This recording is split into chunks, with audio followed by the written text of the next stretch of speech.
Hello guys, আসসালামু আলাইকুম। কি অবস্থা, কেমন আছেন? আশা করছি সকলেই ভালো আছেন। ওপেনটেল ডলার রিসালার কলিং কার্ড বিকাশ ফ্যাক্সিলোড কোম্পানি থেকে সবাইকে শুভেচ্ছা জানাচ্ছি। আপনারা যারা প্রবাসে থাকেন, আপনারা অনেকেই আইটেল ডায়ালার, মোবাইল ডায়ালার দিয়ে বাংলাদেশে কথা বলেন। কারো কাছ থেকে হয়তো পিন নেন অথবা রিসালার নিয়ে ব্যবসা করেন। তো আজকে যারা এই ডলার রিসালারের ব্যবসা করেন তাদের জন্য আজকের এই একটা টিউটোরিয়াল তৈরি করেছি এবং আজকে দেখাবো আপনাদেরকে কিভাবে রিসালারের মধ্যে আরেকটি রিসালার তৈরি করতে হয়। যেমন আপনি একজনের কাছ থেকে একটা রিসালার নিছেন, নিয়ে ওর ভিতরে পিন তৈরি করে আপনি আরেকজনের কাছে সেল করতেছেন, কিন্তু আপনি চাইতেছেন যে, বা আপনার অন্য কাস্টমার চাইতেছে যে ভাই আমাকে আরেকটা রিসালার দেন। তো আপনি যে রিসালারের মধ্যে আপনি পিন বানা ব্যবহার করতেছেন সেটার ভিতরে কিন্তু রিসালারও তৈরি করে আরেকজনের কাছে রিসালার দিতে পারবেন। যেমন আপনি পিনে রিসার্চ করেন, ওনার মোবাইলের ভিতরে শো করে, যেমন আপনি রিসালার বানায় রিসালারের ভিতরে যদি আপনি ডলার অ্যাড করেন, ওনার ওই রিসালারের ভিতরে শো করবে। তো আজকে দেখাবো কিভাবে রিসালারের মধ্যে রিসালার তৈরি করতে হয়। আপনারা দেখতে পাচ্ছেন আমি আমার সার্ভারের ওপেনটেল যে সার্ভার রয়েছে ড্যাশবোর্ডের ভিতরে আছে, আইটেল সুইচ এর একটা সার্ভার। তো এখানে দেখতে পাচ্ছেন বাম পাশে মেনু বার রয়েছে এবং এখানে রয়েছে ক্লায়েন্ট। আমি ক্লায়েন্টের উপরে ক্লিক করব এবং নিচে দেখতে পাচ্ছেন ম্যানেজ ক্লায়েন্ট, ম্যানেজ পিন।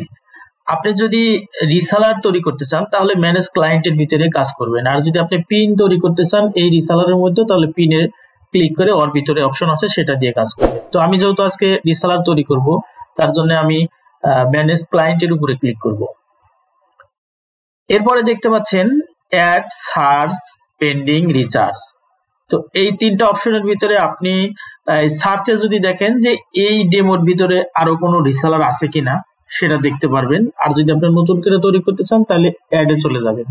তো আমি প্রথমে সার্চে দিয়ে দেখবো যে এই ডেমো রিসালার, এটা একটা ডেমো রিসালার, এর ভিতরে কোনো রিসালার আছে কিনা। তো সার্চে ক্লিক করব।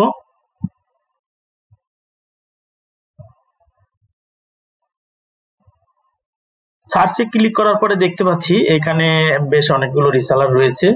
তো এগুলো থাক, আমি একটা নতুন রিসালার আজকে তৈরি করে দেখাবো এবং সেই রিসালারের ব্যালেন্স স্টেটমেন্ট দেখাবো। তো আমি এখানে অ্যাডে ক্লিক করব।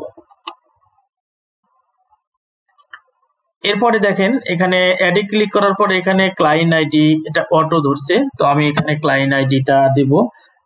একটা ক্লায়েন্ট আইডি বলতে রিসালার নেম হবে। আপনি যদি কারো নাম দিয়ে দিতে পারেন, আপনি হয়তো যার কাছে আপনি রিসালারটা সেল করবেন তার নাম বলবেন, কি নাম আপনার, তার নামটা দিবেন। তো আমি একটা নাম দিচ্ছি ওপেনটেল ওপেনটেল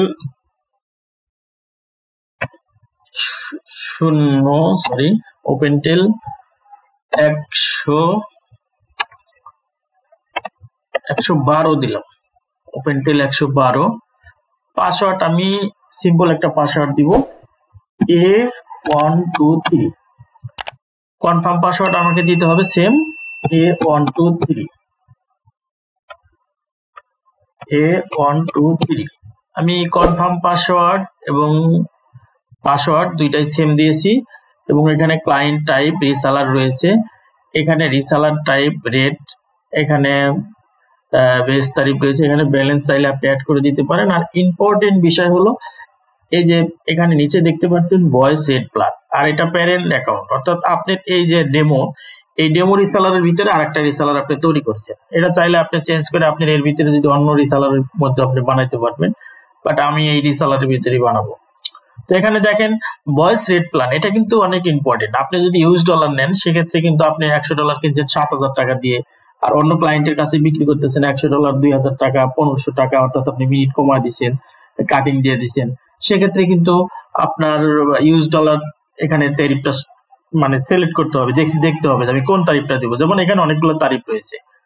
তো আর আপনি যদি মানে একটা ফিক্সড তারিফ কারো কাছে বিক্রি করতে চান, যে আপনি যে তারিফ নিছেন, আপনার বাইং যার কাছ থেকে আপনি কিনছেন সেই তারিফ দিয়ে আপনি সেল করতেছেন, তাহলে এখানে একটা তারিফই থাকবে, এই তারিফ শো করবে। তো আমি এখানে বেস তারিফ দিয়ে বানাচ্ছি, এখানে হোলসেল লোয়েস্ট এটা দিয়ে বানাবো। এখানে সাবমিট করলে আমার রিসালারটা রেডি হয়ে যাবে। আমি সাবমিটে ক্লিক করলাম, ওকে দিব। দেন আবার ওকে দিব।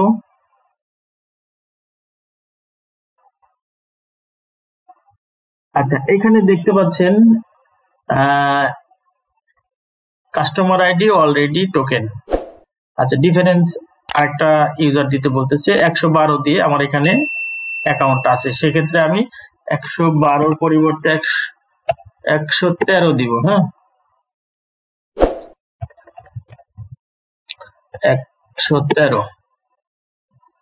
113 দিয়ে আবারও ট্রাই করব।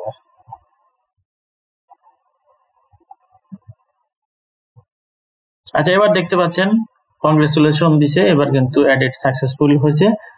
তো এবার আমি ওপেনটেল 113 যে রিসেলারটা তৈরি করলাম সেটা আমি কোথা থেকে দেখব? বাম পাশে যদি দেখি, এখানে যে সার্চ রয়েছে, আবারও সার্চে দিব। এর আগেও তো সার্চে একবার দেখালাম, যার ভিতরে কয়টা রিসেলার আছে দেখাবে। আমি সার্চে ক্লিক করব। সার্চে ক্লিক করার পরে দেখেন এখানে কিন্তু সবগুলো রিসেলার দেখাইতেছে। তো এখন আমার যে রিসেলারটা ছিল এটা হচ্ছে ওপেনটেল 113। এই যে দেখেন ওপেনটেল 113, এটা কিন্তু এখানে রয়েছে। তো আমি এই রিসেলার চাইলে এডিট করতে পারবো। এখানে যদি আমি এডিটে ক্লিক করি, করলে কিন্তু ইউজার নেম পাসওয়ার্ড আবারও চেঞ্জ করতে পারবো, ট্যারিফ চেঞ্জ করতে পারবো, যা ইচ্ছা তাই করতে পারবো।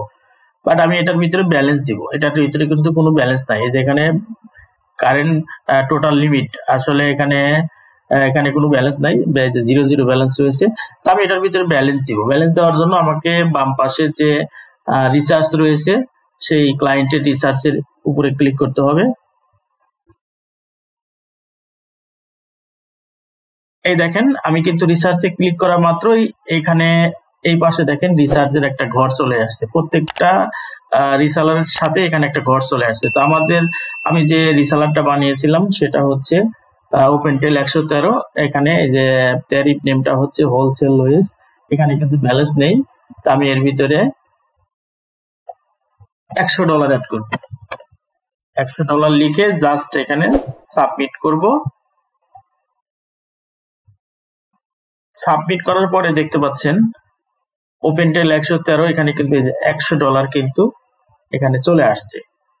তো এভাবে আপনি কিন্তু আরেকটা রিসেলার তৈরি করতে পারবেন। তো আমি দেখাবো এই যে আমি রিসেলারটা তৈরি করলাম এটা কিভাবে তৈরি করছি এবং আমি পরবর্তীতে এই রিসেলারটা কিভাবে আবার বানাবো। তো আমি আমার এই রিসেলারটা লগ আউট করব। এটা লগ আউট করে দিলাম। দেন এখানে আমি লিখবো ইউজার নেম ছিল, ইউজার নেম বানিয়েছিলাম ওপেনটেল 113, পাসওয়ার্ড দিয়েছিলাম A123। আচ্ছা, এবার যদি আমি লগ ইন করি, আচ্ছা এর লগ ইন করার সাথে সাথে কিন্তু নিউ পাসওয়ার্ড, কনফার্ম পাসওয়ার্ড, আপনি যখন একটা রিসেলার তৈরি করবেন প্রথমে আপনি যেই পাসওয়ার্ডটি দেন পরবর্তীতে লগ ইন করার সময় কিন্তু প্রথমবার পাসওয়ার্ড চেঞ্জ করতে বলবে এবং এই পাসওয়ার্ডটা কিন্তু সার্ভারের ভিতরে কোথাও দেখা যাবে না। আপনি চাইলে আবার পাসওয়ার্ড চেঞ্জ করে দিতে পারবেন, দেন পুনরায় আপনার ওই ক্লায়েন্ট আবারও চেঞ্জ করে নিবে। যতবার আপনি মডিফাই করবেন ততবারই এখানে চেঞ্জ করতে বলবে। তো আমি পাসওয়ার্ডটা চেঞ্জ করে এরপরে আবার ঢুকবো। তো আমি পাসওয়ার্ডটা আগে ছিল যেমন A123, আমি পাসওয়ার্ডটা দিলাম B123। আচ্ছা, এরপরে দিব, নিচেও দিব কনফার্ম সেম B123। আপনি পাসওয়ার্ড চেঞ্জ করার সময় একটা জিনিস মনে রাখবেন, যেমন আমি ABC A123 B123 এরকম কিন্তু আলফাটিক এবং ডিজিট মিল করে দিয়েছি। আপনি যদি শুধু ডিজিট দেন A1235 এলোমেলো যাই দেন হবে না। আবার যদি আপনি খালি শুধু নাম দেন তাও কিন্তু হবে না, সেক্ষেত্রে আপনাকে মিক্স করে দিতে হবে। ABC যে কোনো নামের সাথে যে কোনো অক্ষর মিল করতে হবে, মানে সিকিউরিটিটা একটু স্ট্রং করতে হবে। তো এবার দেখেন আমি সাবমিট করে এবার জাস্ট আমি এই যে চেঞ্জ পাসওয়ার্ডে ক্লিক করব। চেঞ্জ পাসওয়ার্ডে ক্লিক করার মাত্রই কিন্তু এখানে কিন্তু দেখেন এই যে ওয়েলকাম ওপেনটেল 113 চলে আসছে এবং ইওর অ্যাকাউন্ট ব্যালেন্স $100। তো দেখেন $100 কিন্তু চলে আসছে। এখন এটার ভিতরে চাইলে এই কাস্টমারও কিন্তু সেম আপনার মতোই আর একটা রিসেলার তৈরি করতে পারবে এবং পিনও তৈরি করতে পারবে। পিন, এই যে ম্যানেজ পিন, এখানে কিন্তু ম্যানেজ পিন রয়েছে, ম্যানেজ পিনও তৈরি করতে পারবে। অর্থাৎ আইটেল সুইচের সবগুলো রিসেলারই আনলিমিটেড। আপনি চাইলে যত ইচ্ছা তত পিন বানাইতে পারবেন, রিসেলার বানাইতে পারবেন, ইচ্ছে মতো আপনি সব করতে পারবেন। তো আসলে আপনারা যারা বিদেশে থাকেন এবং যারা ডলার রিসালারের ব্যবসা করতে চান, বা নতুন বা যারা পুরাতন যারা পিন ইউজ করেন, হয়তো রিসালার বানানো বোঝেন না, তারা এই ভিডিওটা দেখলে আপনারা কিভাবে পিনের পাশাপাশি আপনারা রিসালার বানায় আরেকজনের কাছে বিক্রি করতে পারবেন, সেটাই আজকে দেখালাম। সবাই ভালো থাকবেন, সুস্থ থাকবেন। আসসালামু আলাইকুম।